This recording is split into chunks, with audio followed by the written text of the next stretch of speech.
I lived in the garden of Allah, part 2, from Dale Carnegie's book named How to Stop Worrying and Start Living.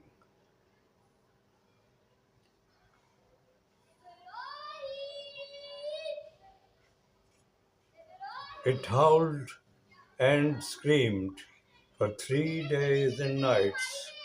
It was so strong, so fierce, that it blew sand from the Sahara hundreds of miles across the Mediterranean and sprinkled over the Rhone Valley in France. The wind was so hot,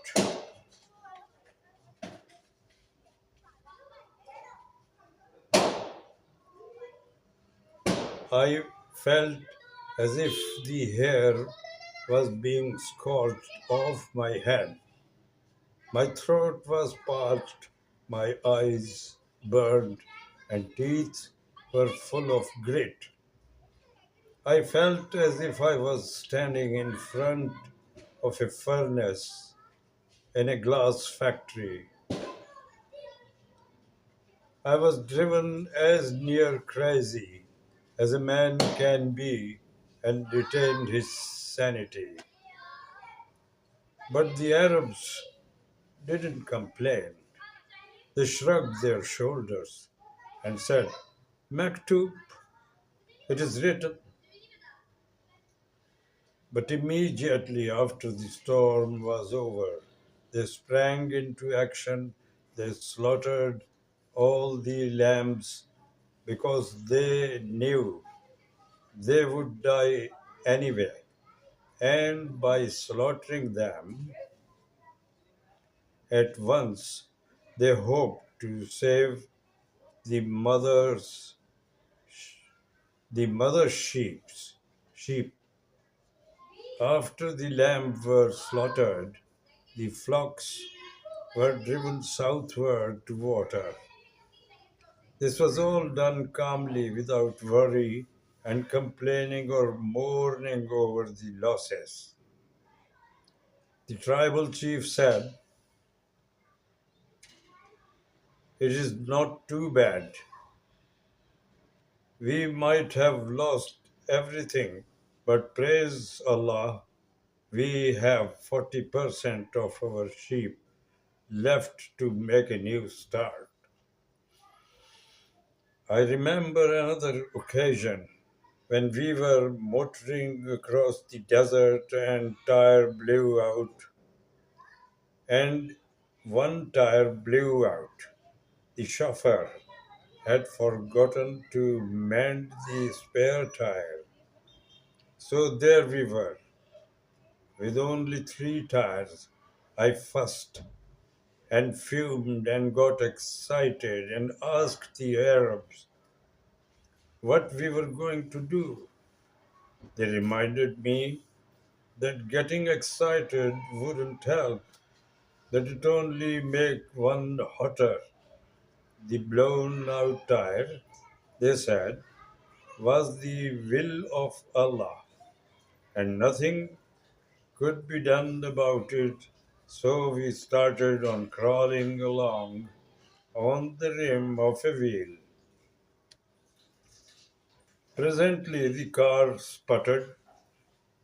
Presently the car sputtered and stopped. We were out of gas. The chief merely remarked, Maktub, and there again, instead of shouting at the driver because he had not taken on enough gas, everyone remained calm and we walked to our destination singing as we went. The 7 years I spent with the Arabs convinced me that the neurotics, the insane, the drunks of America and Europe are the product of the hurried and harassed life we'll live in our so called civilization. As long as I lived in Sahara, I had no worries. I had no worries. I found there in the garden of Allah the serenity, contentment, and physical well being that so many of us seeking with tenseness and despair, many people scoff at fatalism. Maybe they're right, who knows? But all of us must be able to see how our fates are determined for us.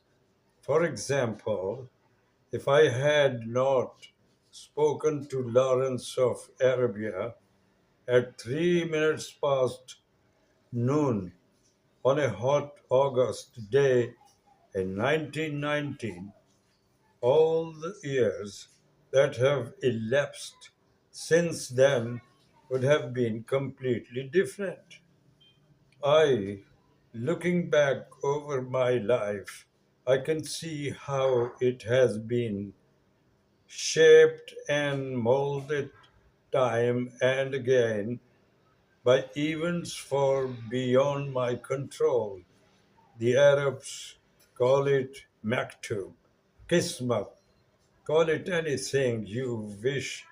It does strange things to you. I only know that today, 17 years after leaving the Sahara, I still maintain that happy resignation to the inevitable every time, which I learn from the Arab. That philosophy has done more to settle my nerves than a thousand sedatives could have achieved. Now, a note: if one is not one of the Mohammedans, he doesn't want to be fatalist.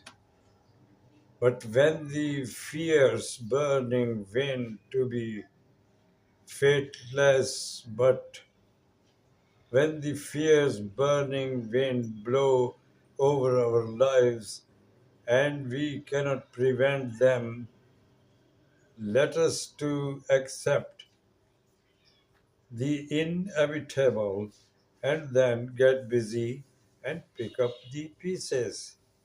Thank you very much.